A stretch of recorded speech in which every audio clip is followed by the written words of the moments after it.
ছেড়ে দে।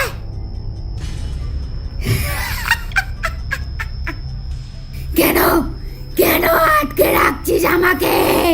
তান্ত্রিক আবারও এক মন্ত্র উচ্চারণ করে জল ছুঁড়ে মারল উমার শরীরে। ওম ব্রাম ভ্রিম ভৌম স্বাহা। ধীরা এবার একটু কাঁচোমাচোভাবে কুঁকড়ে উঠল। কেন আটকে রাখছিস আমাকে? ভূত প্রেত পিশাচ নাস্যয় নমঃ। আমি তো শুধু ভালোবেসেছিলাম।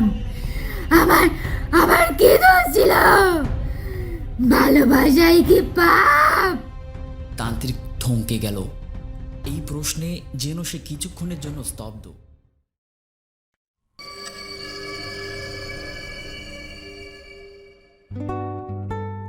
টানা 5 দিন ধরে কলকাতার আকাশটা যেন অভিমান করে মুখ ভার করে বসে আছে। কখনো টুপটাপ বৃষ্টির সঙ্গে অফিসের কাজের চাপ হরিহর মণ্ডলকে প্রায় নাজেহাল করে তুলেছে। সেক্টর 5-এর ব্যস্ততা, ট্রাফিক আর ডেডলাইনের চাপে তার মাথা যেন আজ কাজ করছিল না। তবুও জামাই ষষ্ঠী বলে কথা। বাড়ি আসতেই লতিকা বায়না ধরেছে।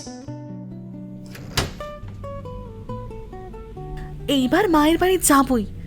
বুড়ো মা প্রতিটা বছর এই একটা দিন বসে থাকে আমাদের জন্য, আর তোমার ওই বেজন্মা কাজের চাপ।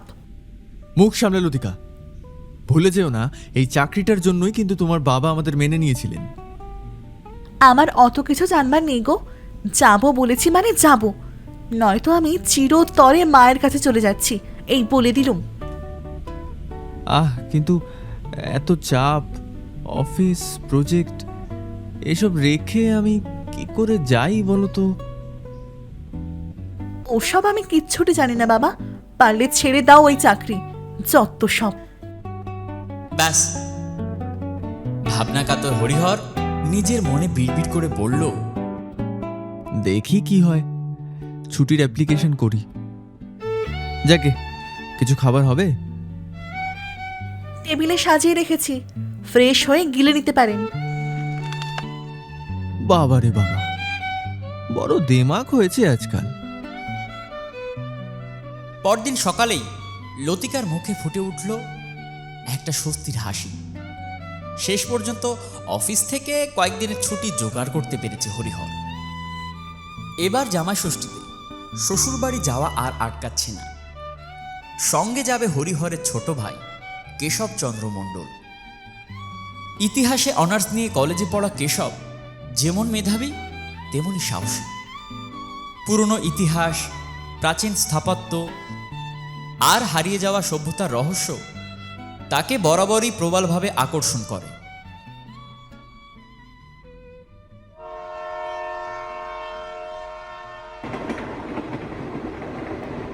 বিধাননগর থেকে ট্রেনে উঠে তিনজনে দত্তপুকুরের উদ্দেশ্যে রওনা দিল। ট্রেন যতই এগোতে লাগলো ততই যেন বর্ষার দাপট বাড়তে শুরু করল। ঝিরঝিরে বৃষ্টি মুহূর্তেই মুষলধারায় পরিণত হলো। আর পুরনো কামরার ফাঁক ফোকর গলে বৃষ্টির ফোঁটা ভেতরে ঢুকে যাত্রীদের বেশ অস্বস্তিতে ফেলল।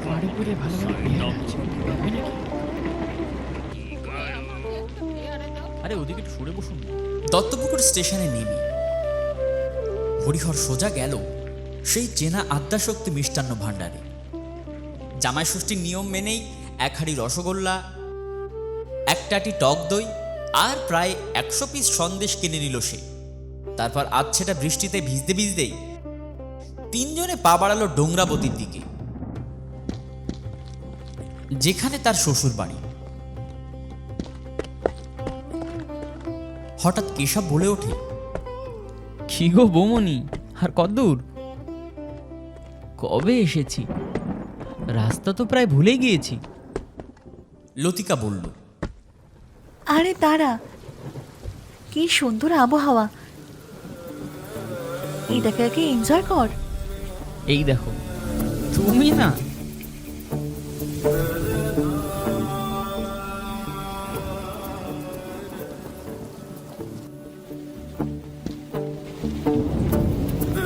কি গো, মা বাবা কত খুশি হবে বলো।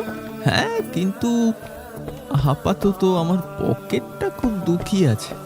কিপটে বড় একটা। তখন পাশ দিয়ে কেশব হেসে উঠল। গ্রামে পৌঁছাতে পৌঁছাতে সন্ধ্যা নেমে এসেছে চারিদিকে। ডোংরাবতী নামটার মধ্যে যেন এক অদ্ভুত রহস্য লুকিয়ে আছে। শুনলেই অকারণে গা ছমছম করে ওঠে। অথচ জায়গাটা অপূর্ব সুন্দর। চারপাশে আধ ভেজা মাটির সোদা গন্ধ, দূরে ঝাপসা সবুজের সারি, আর টিপটিপে বৃষ্টির একটানা শব্দ যেন পরিবেশটাকে আরো রহস্যময় করে তুলেছে। কিছুক্ষণ পরই তারা এসে দাঁড়ালো লতিকার বাপের বাড়ির একদম দোরগোড়ায়। কাঠের পুরনো দরজার সামনে দাঁড়িয়ে লতিকা হাত দিল, ও মা, মা, ভিজে গেলাম তো, দরজাটা খোলো তাড়াতাড়ি। ভেতর থেকে সঙ্গে সঙ্গেই এক পরিচিত গলা ভেসে এলো। আসছি রে, আসছি। এত চিৎকার কিসের? একটু ধৈর্য নেই তোদের। মুহূর্তের মধ্যেই দরজাটা খুলে গেল। সামনে দাঁড়িয়ে মনসা দেবী, বয়সের ছাপ স্পষ্ট মুখে। কপালের ভাঁজগুলো যেন সময়ের সাক্ষী বহন করছে। তবুও গলার দৃঢ়তা আর শাসনের জোর এতটুকু কমেনি। তিনজনকে ভিজে একাকার অবস্থায় দেখে তিনি প্রায় আটকে উঠলেন। হায় হায়, কি কাণ্ড রে! একেবারে ভিজে জবজবে হয়ে গেছিস তো তোরা। এই খেপি, তাড়াতাড়ি ধুতি আর গামছা নিয়ে আয় তো, আগে গাটা মুছে নিক সবাই। আরে কি হলোটা কি, জলদি আয়। যাই মা। উঠোনের এক পাশে টিনের ছাউনির নিচে বসেছিলেন দেবাঞ্জন মশাই। এক হাতে তার জ্বলন্ত বিড়ি, অন্য হাতটা হাঁটুর উপর রেখে ধীরে ধীরে সুখ টান দিচ্ছিলেন। হরিহরদের দেখতে পেয়ে মুখে হালকা হাসি ফুটিয়ে বললেন, এই যে হরিহর, তোমাদের তো আর দেখাই পাওয়া যায় না, তাও আবার এত দেরি করে এলে। হরিহর এগিয়ে গিয়ে একটা প্রণাম করে হেসে বলল, আর বলবেন না বাবা, অফিসের প্রজেক্টের কাজ শেষ করতেই দেরি হয়ে গেল। প্রাইভেট চাকরি তো, কাজের চাপ লেগেই থাকে। বাড়ির সবাই মিলে উঠোনের ছাউনির নিচে দাঁড়িয়ে ভিজে জামা কাপড় বদলাতে ব্যস্ত হয়ে পড়ল। ঠিক সেই সময় কেশবের সামনে এসে দাঁড়ালো এক কিশোরী, চোখে মুখে লাজুক হাসি, আর হাতে ধরা সাদা একটা তোয়ালে। তোয়ালেটা এগিয়ে দিয়ে সে মৃদু স্বরে বলল, এই নিন, আগে মাথাটা মুছে ফেলুন তো, খুব ভিজেছেন দেখছি।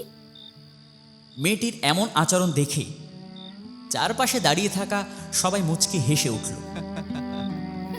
হরিহরও সুযোগটা হাতছাড়া করল না। নিজের ছোট ভাইয়ের কাঁধে হাত রেখে ঠাট্টা সুরে বলল, এই কেশব, সাবধানে, দেখো যেন একেবারে গলে না যাও। তোমার জন্য তো দেখছি বিশেষ খাতিরদারির ব্যবস্থা হয়ে গেছে। হ্যাঁ, নাও নাও, তোয়ালেটা নিয়ে ভালো করে মাথাটা মুছে ফেলো। হোমনি সবাই গাল গলিয়ে হেসে উঠল।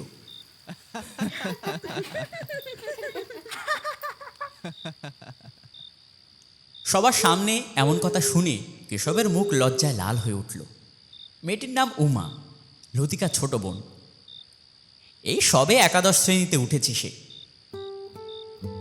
বয়সে কেশবের চেয়ে কিছুটা ছোট হলেও তার দিদি জামাইবাবুর বিয়ের পর থেকেই দুজনের মধ্যেই একটা মিষ্টি বন্ধুত্বের সম্পর্ক গড়ে উঠেছিল। দীর্ঘদিন পর দেখা হলেও সেই সহজ আন্তরিকতায় যেন এতটুকু ভাটা পড়েনি। রাতের খাওয়া দাওয়ার আয়োজন ছিল একেবারে জমজমাট। জামাই ষষ্ঠী উপলক্ষে মনসা দেবী যেন তার সমস্ত ভালোবাসা উজাড় করে দিয়েছিলেন। টেবিল জুড়ে ছিল নানা রকম মাছের পদ, 2 রকম মাংস, 5 রকম ভাজা, চাটনি আর মিষ্টির সম্ভার। খাওয়া দাওয়া শেষ হতেই সবাই মিলে বাড়ির ছাদে উঠে বসল। চারপাশে ফোঁটা ফোঁটা টিপটিপে বৃষ্টির শব্দ, ভেজা বাতাসের শীতল স্পর্শ আর পরিবারের হাসি ঠাট্টায় জমে উঠল রাতের আড্ডা। ছাদের এক কোণে বালিশ পেতে বসেছিল সবাই। কারো হাতে ধোয়া ওঠা গরম চায়ের কাপ, কেউ আবার গল্পের ঝাঁপি খুলে পুরনো দিনের স্মৃতিচারণে মশগুল। বড়দের হাসি ঠাট্টার মাঝেই ছোটরা একপাশে লুডো, চোর পুলিশ, রামশ্যাম যদুমধুর মতো নানান খেলায় ব্যস্ত হয়ে উঠেছিল।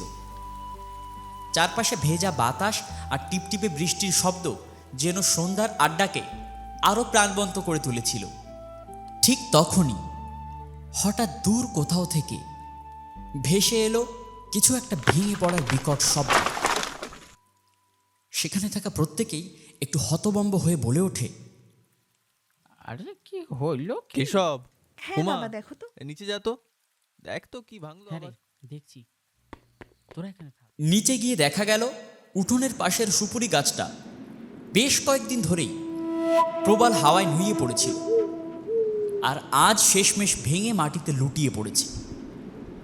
চারপাশে ভিজে পাতার গন্ধ আর বাতাসের শোষ আওয়াজে পরিবেশটা কেমন যেন রহস্যময় হয়ে উঠেছিল। জোনাকি পোকার মিটমিটে আলোয় চারিদিক আরও মায়াবী লাগছিল। এইসবের মধ্যেই কেশব আর উমা একটু নির্জনে দাঁড়িয়ে গল্প জুড়ে দিল। অনেক দিনে জমে থাকা কথাগুলো যেন আজ বলার সুযোগ পেয়েছে। হঠাৎ উমা বলল, চলো না এক কাপ চা খেয়ে আসি আমাদের ডোংরাবতীর বিটকেল জেঠুর দোকানে। ওখানকার চায়ের জুড়ি নেই। কেশবও রাজি হয়ে গেল। তাই বাড়িতে থাকা বাবা কাকাদের একটা পুরনো দিনের সাইকেল নিয়ে দুজনে ডোংরাবতীর কাঁচা রাস্তা ধরে এগিয়ে চলল। যেতে যেতে গল্প আর হাসি ঠাট্টায় মেতে উঠল তারা। চায়ের দোকানে গিয়ে মাটির ভাঁড়ে গরম চা হাতে নেয় দুজন। উমা বলল, ভালো না? এই জায়গাটা আমার খুব প্রিয়। চা খেতে খেতেই কেশব হঠাৎ বলল, শুনেছি এদিকে নাকি একটা ধ্বংসপ্রাপ্ত মন্দির আছে, খুবই রহস্যময়, তাই কি? কথাটা শুনেই উমার মুখটা কেমন যেন ফ্যাকাশে হয়ে গেল। হ্যাঁ, আছে তো। তবে তোমাকে কে বলল? সেবার যখন এসেছিলাম তখন বৌদি বলেছিল। উমা কিছুটা অবাক হয়ে বলল, ও মা, এতদিনের কথা এখনো মনে আছে তোমার? কিছু স্মৃতি সারা জীবন বুকের ভেতর গেঁথে থাকে। বেশ কিছুক্ষণ ধরে চুপ থেকে উমা বলল, ওই পশ্চিমের বড় বটগাছটা দেখেছো? ওর নিচেই মন্দিরটা। আগে আমাদের গ্রামের কুলদেবীর মন্দির ছিল, এখন অনেকটাই ধ্বংস হয়ে গেছে, আর ওদিকে কেউ যায় না। কেশবের চোখে যেন আদম্য এক কৌতূহল ফুটে উঠল। চলো না, চলো না একবার দেখে আসি। আমি ইতিহাসের ছাত্র, পুরনো স্থাপত্য আর ইতিহাস আমাকে ভীষণভাবে টানে ওমা। না, রাতের বেলা ওখানে কেউ যায় না। সবাই বলে দেবীর মন্দির পাহারা দেয় কিছু আত্মারা, আর যারা অশুদ্ধ মনে যায়। না না, থাক। কেশব হেসে উঠল। ধুর, এসব লোকমুখে শোনা গল্প, আমি এসব বিশ্বাস করি না। বরং চলো না ঘুরে দেখে আসি। আমাদের কলকাতার দিকে তো এখন এসব প্রাচীন স্থাপত্য আর ঐতিহাসিক নিদর্শন প্রায় বিলুপ্তই হয়ে গেছে। ইতিহাসের ছাত্র হিসেবে এমন জায়গা কাছ থেকে দেখার সুযোগ কি আর বারবার আসে? উমা প্রথমে রাজি না হলেও কেশবের বারবার অনুরোধে শেষমেশ বলল, ঠিক ঠিক আছে, তবে মাত্র 10 মিনিট, তার বেশি একদম নয়। আর খবরদার, মন্দিরের ভেতরে ঢোকার চেষ্টা করবে না কিন্তু। চায়ের দোকান থেকে সরাসরি দুজনে বেরিয়ে পুরনো সেই ঝনঝনে হিরো সাইকেলটা নিয়ে মন্দিরের উদ্দেশ্যে রওনা দিল দুজনে। ডোংরাবতীর কাঁচা রাস্তা তখন প্রায় জনশূন্য। চারপাশে গুটগুটে অন্ধকার, ভেজা বাতাসের ঠান্ডা ছোঁয়া আর দূরে কোথাও ঝিঝি পোকার একটানা ডাক পরিবেশটাকে আরও অস্বস্তিকর করে তুলেছিল। অবশেষে বিশাল বটগাছটার নিচে পৌঁছে কেশব থমকে দাঁড়ালো। চাঁদের আবছা আলোয় ভেসে উঠল এক ধ্বংসপ্রাপ্ত প্রাচীন মন্দির। পাথরের গায়ে জড়িয়ে রয়েছে বুনো লতাগুলো। ভাঙাচোরা সিঁড়িগুলো যেন সময়ের সাক্ষী হয়ে দাঁড়িয়ে আছে। ছাদের নানা জায়গায় ফাটল ধরেছে, আর মন্দিরের ভেতরে থাকা দেবী মূর্তিও অর্ধেক ভেঙে ধ্বংসস্তূপের মতো পড়ে রয়েছে। উমা ধীরে বলল, ওই যে, ওই দেখো কেশব। কেশব মুগ্ধ চোখে মন্দিরটার দিকে তাকিয়ে ফিসফিস করে বলল, ও মাই গড, এটা সত্যি অসাধারণ। It's it's phenomenal. ওমা, আগে কেন বলনি আমায়? জানো জানো ওমা, এই ধরনের স্থাপত্য বাংলার কুলদেবী উপাসনার এক বিশেষ নিদর্শন। নির্মাণ শৈলী দেখে মনে হচ্ছে মন্দিরটার বয়স অন্তত 200 বছরের কাছাকাছি হতে পারে। যদিও এর বর্তমান অবস্থা দেখে মনে হচ্ছে বহু বছর ধরে এর কোনো রক্ষণাবেক্ষণ হয়নি। কথা বলতে বলতেই কেশব ভাঙা প্রতিমূর্তির দিকে এগিয়ে চলল। উমা আতঙ্কিত হয়ে বলে উঠল, কেশব, না, কিছুতেই ওসব ছোঁয়ার চেষ্টা করো না। উফ, তুমি এত ভয় পাও কেন বলো তো? আমি শুধু একটু কাছ থেকে দেখছি। উমা এবার প্রায় অনুনয়ের সুরে বলল, না, আমি বলছি চলো। আর 1 মিনিটও নয় কেশব, অনেক দেখেছো, এবার ফিরে চলো। সামনে এগিয়ে ভাঙা দেবী মূর্তিটার দিকে ভালো করে তাকাতে গিয়েই অসাবধানতা বশত কেশবের হাত লেগে গেল মূর্তির পাশের একটি পোড়ামাটির ভগ্নাংশে। মুহূর্তের মধ্যেই সেটার মাথার অংশটা ভেঙে মাটিতে পড়ে চুরমার হয়ে গেল একেবারে। দেখতে অনেকটা ছোট কোনো মাটির পুতুলের কাটা মাথার মতো লাগছিল। ঠিক তখনই হঠাৎ বটগাছের দিক থেকে এক অস্বাভাবিক ঠান্ডা বাতাস এসে তাদের গা ছমছম করে তুলল। যেন কেউ খুব কাছে এসে কেশবের কানের পাশে ফু দিয়ে গেল। মুহূর্তের মধ্যে চারপাশের পরিবেশটা যেন ভারী হয়ে উঠল। বাতাসে ভেসে এলো এক অদ্ভুত বিটকের গন্ধ। হঠাৎ কেশবের মনে হলো তার ঠিক পেছনে কেউ দাঁড়িয়ে ফিসফিস করে বলছে, তুই কেন এলি? চলে যা, চলে যা এখান থেকে। পরক্ষণে এক অদৃশ্য শক্তি যেন তাদের দুজনকে জোর করে মন্দিরের সীমানার বাইরে ঠেলে দিল। কেশব আতঙ্কিত হয়ে পেছন ফিরে তাকান, কিন্তু সেখানে কেউ ছিল না। উমা ভয়ে কাঁপতে কাঁপতে বলল, বলেছিলাম না, কতবার বলেছি, এই জায়গাটা অভিশপ্ত। চলো, এক্ষুনি চলো এখান থেকে, আর 1 মুহূর্তও না। হুম, আসছি। কিন্তু তখন মন্দিরের দিক থেকে কেমন একটা ঝংকার শব্দ আসে, যেন ধাতব কিছু আছড়ে পড়ল। উমা কেঁদে ফেলে সামান্য। আমরা যা করেছি ভুল করেছি, চলো না কেশব, চলো। আর না, আমি রেগে যাচ্ছি এবার। ভয়ে উমার চোখে কিছুটা জল চলে এলো, কিন্তু কেশব এখনো স্থির। তার চোখ স্থির হয়ে আছে মন্দিরের মূর্তিটার দিকে, যেন সেটা তাকে ধীরে ধীরে ডেকে নিচ্ছে। ওদের সামনে যেন প্রবল হাওয়া আর ধোয়ার কুণ্ডুলি পাক খেতে লাগলো। না, সেটা স্পষ্ট নয়। মনে হচ্ছে যেন একটা ছায়া মূর্তির আবির্ভাব। দীর্ঘ এলোমেলো চুল আর চোখ আগুনের মতো লাল। ছায়াটা এগিয়ে আসে না, শুধুমাত্র দাঁড়িয়ে থাকে দূরে। আবার সে ভুতুড়ে কণ্ঠস্বর, এই পথ ছেড়ে যা আগে, আমাকে না দেখে ফেলিস, তাহলে খুব বিপদ, খুব।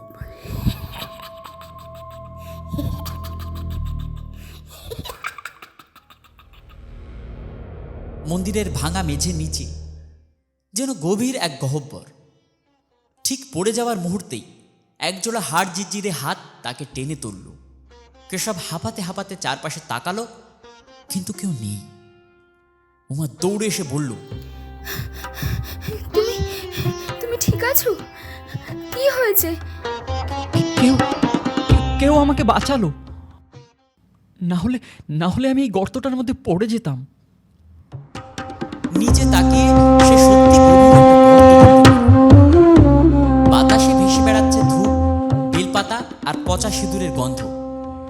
উমা কাঁপতে থেকে বলে, বলেছিলাম না এই জায়গাটা স্বাভাবিক নয়, তবুও তবুও কেউ তোমাকে বাঁচিয়েছে। এবার এবার চলো, এক্ষুনি এখান থেকে বেরোতে হবে, না হলে বড় বিপদ হতে পারে কেশব। মুহূর্তের মধ্যে তারা তাড়াহুড়ো করে বাড়ির উদ্দেশ্যে রওনা দিল। ফেরার পথে বিটকেল কাকার চায়ের দোকানের সামনে দিয়ে যাওয়ার সময় কাকা অবাক হয়ে জিজ্ঞেস করলেন, কি গো মা দিদি, এখনো বাড়ি ফিরিসনি? কোথায় গিয়েছিলিস তোরা এই বৃষ্টি বাদলার রাতে? কেশব কিছু বলতে যাবে, তার আগেই উমা অদ্ভুত স্বরে বলে উঠল, তাতে তোমার কি কাকা?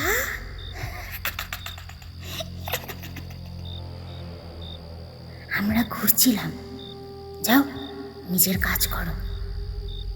উমার আচরণে কেশব কিছুটা অবাক হলেও ভাবল হয়তো সে ইচ্ছা করেই ভয় দেখানোর চেষ্টা করছে। বাড়ি ফিরতেই বড়দের বকুনি খেতে হলো দুজনকে। রাত করে সবাই অল্প স্বল্প খেয়ে ঘুমাবে, আর খাবার টেবিলে উমাকে আজ কেমন যেন অন্যরকম লাগছিল। এলোমেলো চুল, অস্বাভাবিক মুখভঙ্গি, আর সে যেন স্বাভাবিকের চেয়ে অনেক বেশি খেয়ে চলেছে। হঠাৎ লতিকা অবাক হয়ে বলল, এই বোন, শুনছিস? আরে এই বোন, আরে এই উমা। কিন্তু উমা যেন কিছুই শুনল না।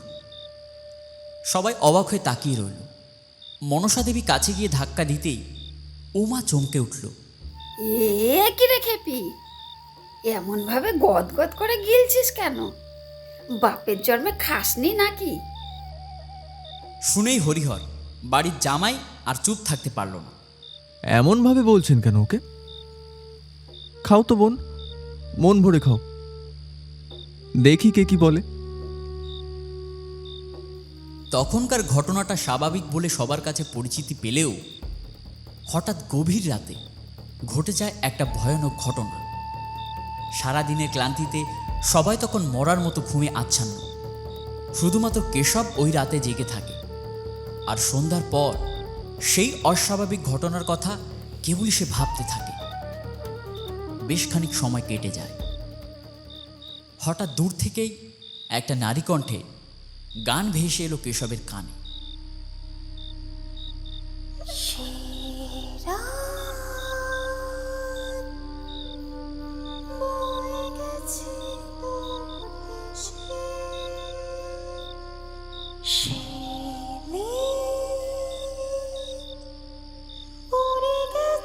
কোথা থেকে আসছে এই গান? যেন যেন আমাকে কেউ ডাকছে। প্রথমে বিষয়টাকে তেমন গুরুত্ব দেয়নি কেশব, কিন্তু ধীরে ধীরে সেই মায়াবী সুর যেন আরও স্পষ্ট হয়ে তার কানে ভেসে আসতে লাগলো।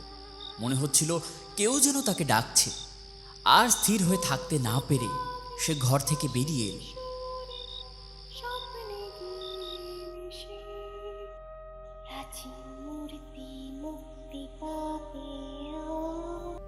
এই তো একটু আগে শুনতে পাচ্ছিলাম, তাহলে এর মধ্যে কোথায় গেল?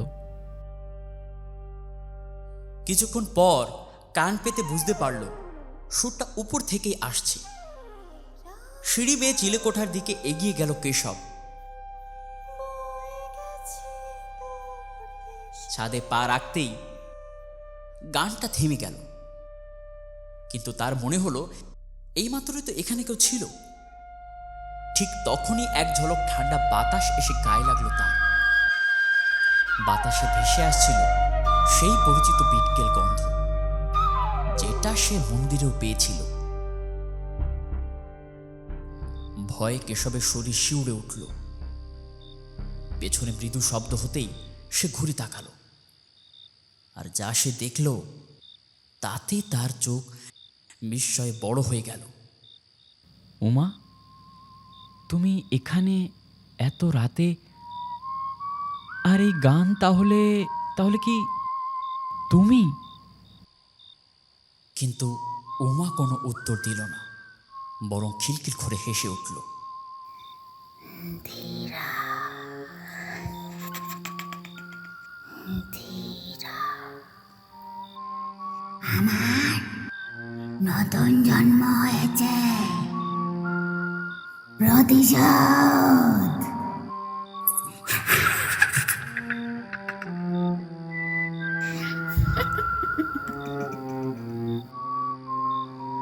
ধীরা, আমি ডোমরাবতীর ধীরা। ধীরা।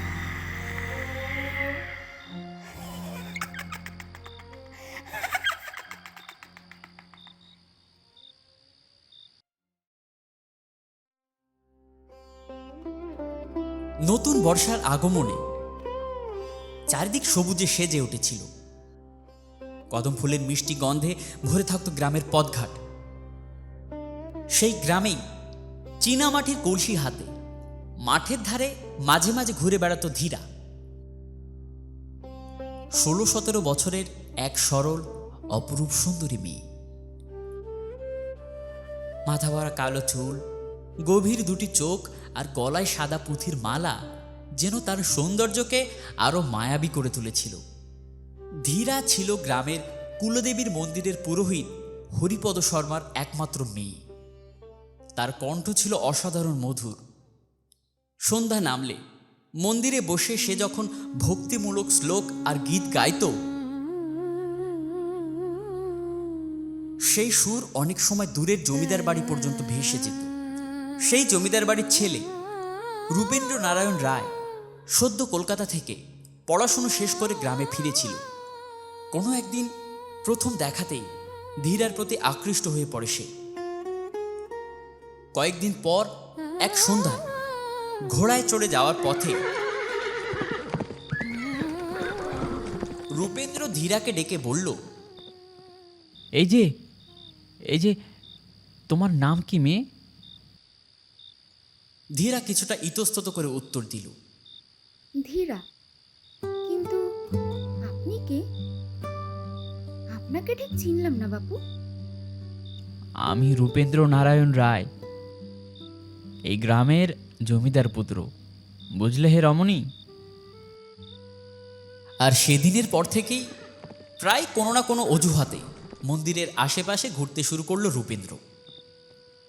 প্রতিদিন সন্ধ্যা নামতেই কুলদেবীর মন্দিরে সিঁড়িতে বসে ধীরার কণ্ঠে ভক্তিগীতি শুনত সে। ও মা শ্যামা, আধার রাতে ডাকছি তোকে একা,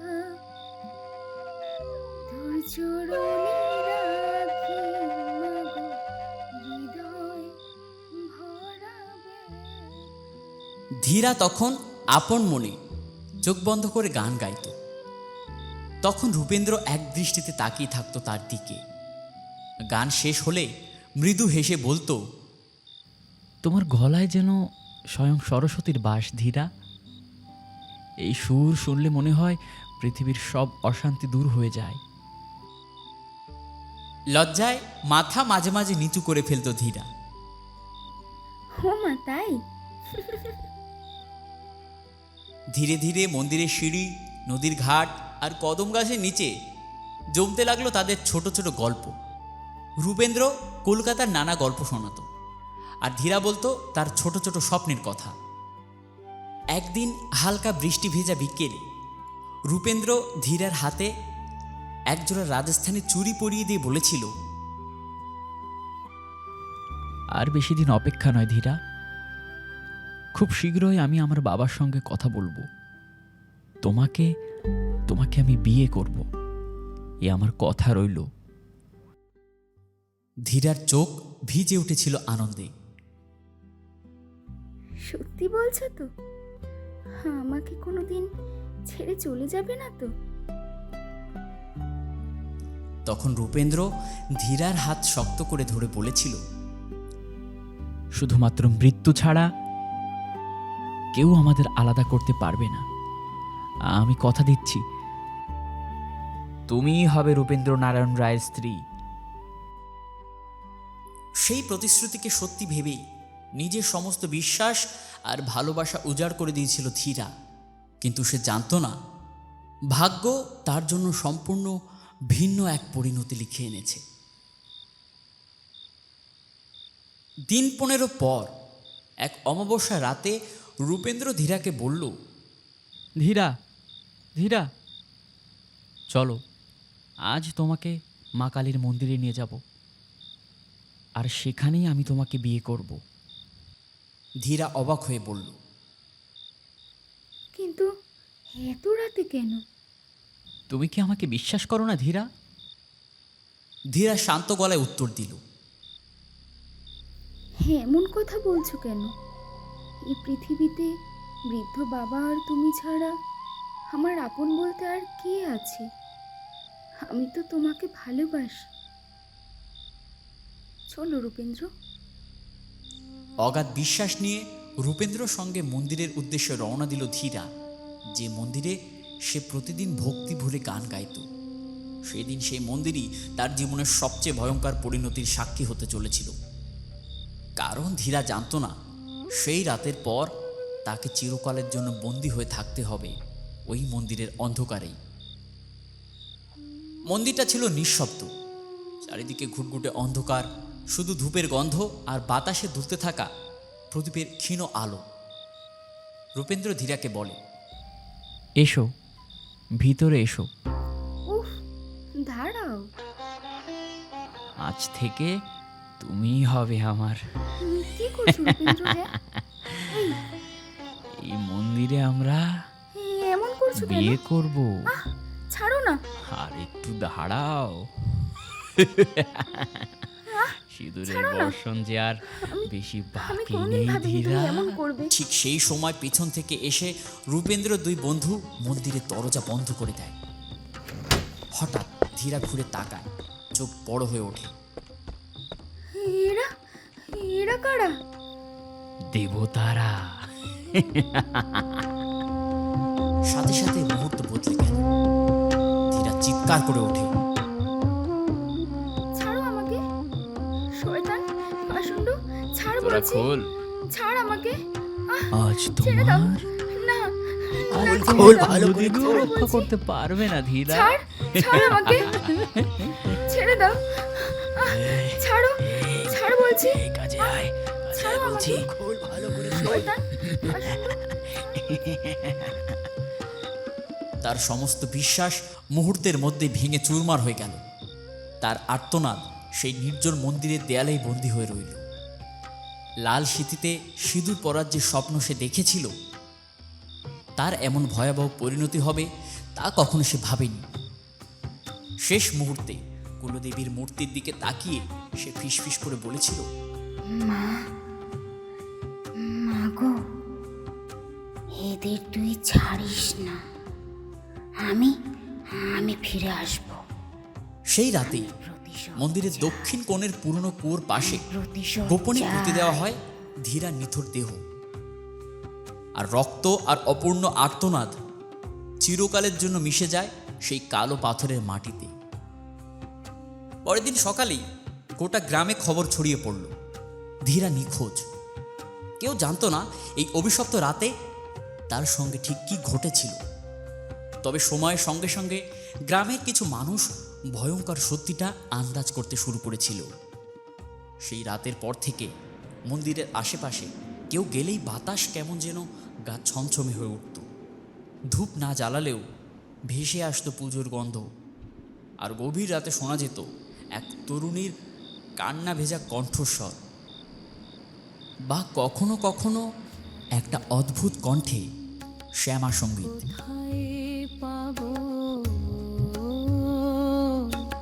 থাকতে চাই মা তোর চরণে, কালী রে।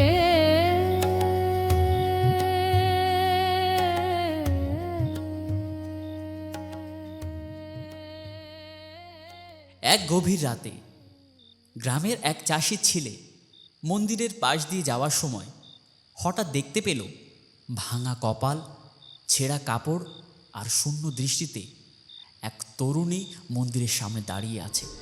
মুহূর্তের মধ্যেই আতঙ্কে তার গলা ফেটে চিৎকার বেরিয়ে এলো, ভূত, ভূত, আমাকে বাঁচাও। ক্রমশ ডোংরা গ্রাম যেন শ্মশানের মতো নিঃশব্দ হয়ে উঠল। যে মন্দির এক সময় ছিল গ্রামের কুলদেবীর আশ্রয়স্থল, তা ধীরে ধীরে পরিণত হলো এক অভিশপ্ত বন্দিশালায়। লোকমুখে শোনা যেতে লাগলো সিঁদুর লেপা ঘটের গা বেয়ে নাকি রক্ত ঝরে পড়ে। বহু বছর পর এক বাউল সন্ন্যাসী গ্রামে এসে বললেন, এই মন্দিরে এক নিষ্পাপ আত্মা বন্দী হয়ে আছে। তাকে শান্তি না দিলে এই গ্রামের অমঙ্গল অনিবার্য। এরপর গ্রামের মানুষদের সঙ্গে সেই জমিদার পরিবারের সদস্যরা মহাযজ্ঞের আয়োজন করল। হয়তোবা কোনো অভিশাপের ভয়, কারণ তার বহু আগে রূপেন্দ্র নারায়ণ মারা গিয়েছিল ওরকমই কিছু অজানা রহস্যের মধ্যে। আজও মেলেনি তার মৃত্যুর খবর। কেউ আর মুখে কিছু বলল না। মন্ত্রোচ্চারণের মাঝেই হঠাৎ চারপাশের বাতাস ভারী হয়ে উঠল। মুহূর্তের মধ্যেই সবার সামনে আবির্ভূত হলো পোড়া কপাল, শূন্য দৃষ্টি আর অসীম যন্ত্রণায় ভরা ধীরার আত্মা। সন্ন্যাসী জিজ্ঞেস করলেন, কে কে তুই? কেন এই মন্দিরে আশ্রয় নিয়েছিস? ধীরা হেসে উঠল।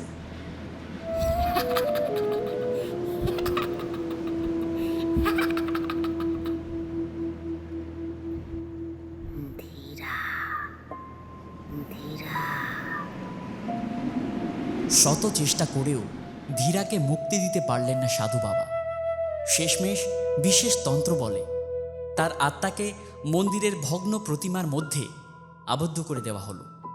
চিরকালের জন্য বন্ধ করে দেওয়া হলো সেই মন্দিরের দরজা। তারপর থেকেই ধীরে ধীরে শান্ত হয়ে উঠল ডোংরা গ্রাম, যে গ্রাম আজকের দিনে ডোংরাবতী নামে পরিচিত। আর ওটাই ছিল সেই প্রাচীন ডোংরাবতীর অভিশপ্ত কুলদেবীর মন্দির। দাদা, বৌদি, বাড়ির সকলে শিগগির উপরে আসো, উমার অবস্থা খুব খারাপ। কেশবের আতঙ্কিত চিৎকারে ঘুম ভেঙে গেল বাড়ির সকলের। সবাই দৌড়ে ছাদে উঠে এসে এক ভয়াবহ দৃশ্যের সাক্ষী হলো। উমাকে দেখে সবার বুক কেঁপে উঠল। এ যেন সে চেনা উমা নয়। বাতাসে সেই বিটকেল গন্ধ আরো তীব্র হয়ে উঠেছিল। তার চোখের চারিপাশে কালো ছোপ ফুটে উঠেছে। চোখ দুটো অস্বাভাবিকভাবে জ্বলজ্বল করছে, আর এলোমেলো চুলগুলো যেন অদৃশ্য বাতাসে উঠছে। মুহূর্তের মধ্যেই উমা জ্ঞান হারিয়ে মাটিতে লুটিয়ে পড়ল। ঘাবড়ে গিয়ে সবাই তাকে কোলে করে নিচে নিয়ে এলো। সিঁড়ি দিয়ে নামতে নামতেই হরিহরের কোলে উমার জ্ঞান ফিরতে শুরু করল। কিন্তু সে আর আগের মতো ছিল না। তার চোখে ভেসে উঠেছিল এক অদ্ভুত শূন্যতা, আর তার শরীরটা যেন অস্বাভাবিকভাবে ভারী হয়ে উঠেছিল। যেন সে 16 বছরের উমা নয়। বহু বছরের যন্ত্রণা বয়ে বেড়ানো অন্য কেউ তার ভেতরে আশ্রয় নিয়েছে। হরিহর কেশবকে শঙ্কিত গলায় বলে উঠল, কেশব, ভালো করে ধর উমাকে, ওকে ওঝার কাছে নিয়ে যেতে হবে। উমাকে আমার একেবারেই অন্যরকম লাগছে। মনসা দেবী তাড়াতাড়ি গঙ্গা জল এনে উমার কপালে ছিটিয়ে দিলেন। লতিকা ভেজা গামছা দিয়ে তার মুখ মুছিয়ে দিতে লাগলো। ওরে খেপি রে, ভয় পাস না মা, ভয় পাস এই না উমা, একদম। এই উমা, কিচ্ছু হবে না, বোন, খেপি। কথা বল। কিচ্ছু হবে না। এই উমা, আমরা সবাই তোর পাশে আছি বোন, তোর কিচ্ছুটি হবে না। এই বোন। ঠিক তখনই উমার ঠোঁট কেঁপে উঠল।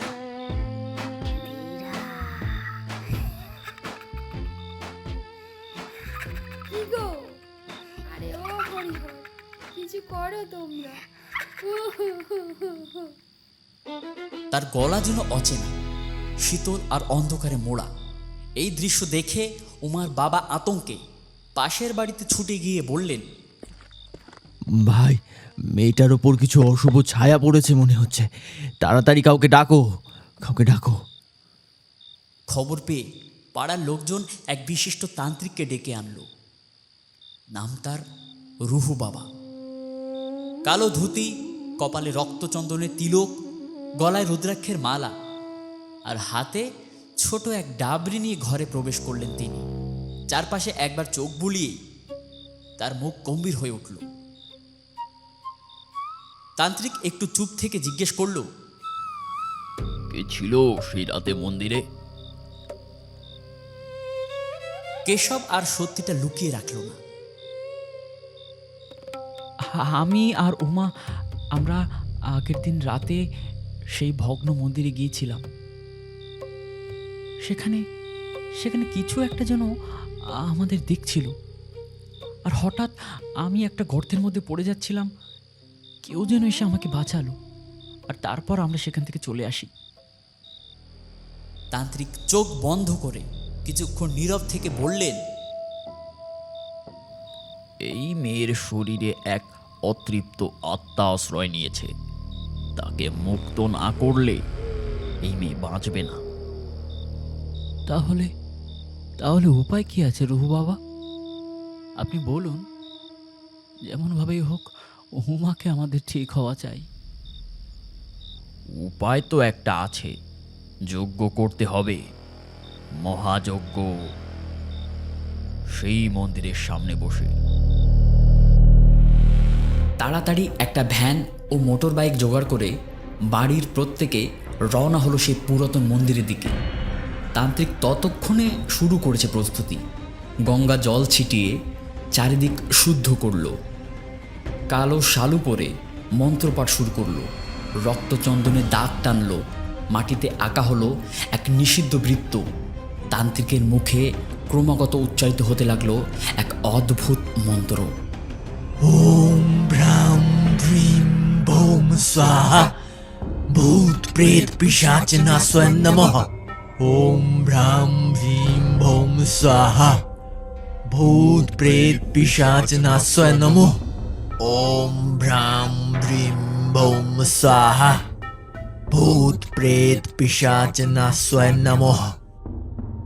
উমার শরীর থরথর করে যেন কাঁপছে, তার ভিতর যেন অন্য এক অস্তিত্ব ধীরে ধীরে প্রকাশ পাচ্ছে। আর ঠিক তখনই ঘন কালো অন্ধকারে ছায়ামূর্তি গড়ে উঠতে লাগলো। সেই মূর্তি এক নারীর, চোখে আগুন, মুখে তীব্র ক্রোধ, গলায় ছেঁড়া মালা, পায়ে রক্ত, যেন 200 বছর আগের সেই রাত উমাকে পুনরায় মনে করিয়ে দিল। 2 শতাব্দী পরে আবার ছাড়া পেয়েছি আমি। কি কি ভেবেছিস তুই? ফ্যামিলি নিয়ে ব্যস্ত ছিলিস বলে অ্যাকশনটা ভুলে গেছি আমি। আমি আমার মৃত্যুর প্রতিশোধ না নিয়ে যাব?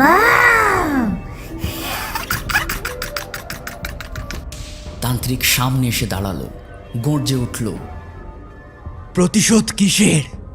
তুই এক্ষুনি এই নিষ্পাপ মেয়েটার শরীর ছেড়ে যা। ভূত প্রেত পিশাচ নাস্বয় নমঃ, তোকে পুরো শেষ করে দেব। ধীরা অর্থাৎ উমার চোখে মুখে এক খিলখিল করে হাসি বয়ে গেল।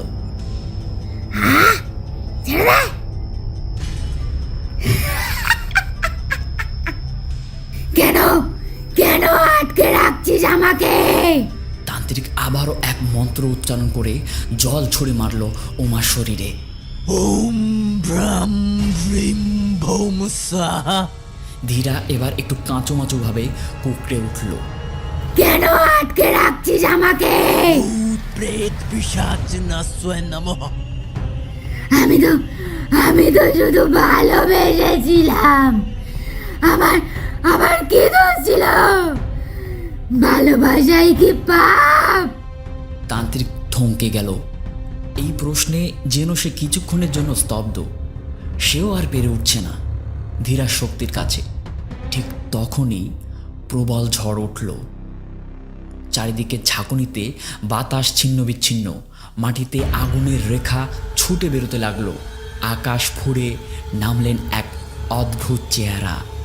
সে চেহারা সকলের দেখার সৌভাগ্য হয়ে ওঠে না। মা কালিকা, কালো রথে চেপে, হাতে খড়গ, মুখে শান্ত বিষাদের হাসি। মা বললেন, ধীরা, বলো মা, তুই এত রেগে আছিস কেন রে? মা, ওরা ওরা আমাকে বেঁধে রেখেছে মা, যেতে দিচ্ছে না। পাগল একটা, ওরা তো তোর মুক্তি চায় রে, তুই কি চাস না মুক্তি? কিন্তু কিন্তু মা। ধীরা এবার একটু থমকে যায়, তার চোখে জল, ঠোঁট কাঁপছে। তারপর ধীরে ধীরে বলে, আমার আমার দোষ কি ছিল মা? আমি তো কাউকে ক্ষতি করিনি। মা হেসে বললেন, তোর কোনো দোষ ছিল না রে, কিন্তু তোর মৃত্যুর কারণেই আজ গোটা জমিদার পরিবার ধ্বংস হয়েছে। তুই শুধু শরীর, বাকি সব তো আমার সৃষ্টি। তোর কাজ শেষ, তুই এবার চল। তবু তবু মা, আমার কি বেঁচে থাকার কোনো অধিকার ছিল না? না রে ধীরা, এ জগতে প্রকৃত ভালোবাসা বা সরলতা বেশি দিন টেকে না। তুই এসেছিলি কাজ করতে, আজ সেই কাজ ফুরিয়েছে। উমাকে কষ্ট দিয়ে আবার পাপ করিস না। আমাকে ক্ষমা করে দিও মা। তোর কর্মফল ঠিক ভোগ করবি। তবে আমি এবার চলে যাচ্ছি মা। তোর কিছু অংশ থেকে যাবে উমার সাথে চিরকাল। এই বলে মা অন্তর্ধান হলেন। ধীরাও এক নিমিষে কোথায় যেন মিলিয়ে গেল। 7 বছর পর সল্টলেকের এক ফ্ল্যাটের বারান্দায় দোলনায় বসেছিল উমা, পাশে ছোট্ট মেয়েকে নিয়ে ব্যস্ত কেশব।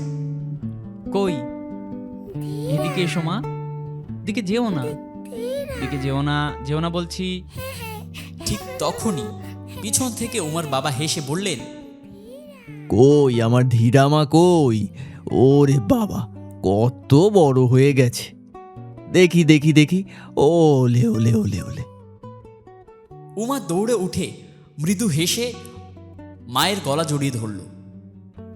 উমা, মা, তোমরা এসেছো? আসবো না নাকি? এবারের জামাই ষষ্ঠী কিন্তু কলকাতাতেই হবে।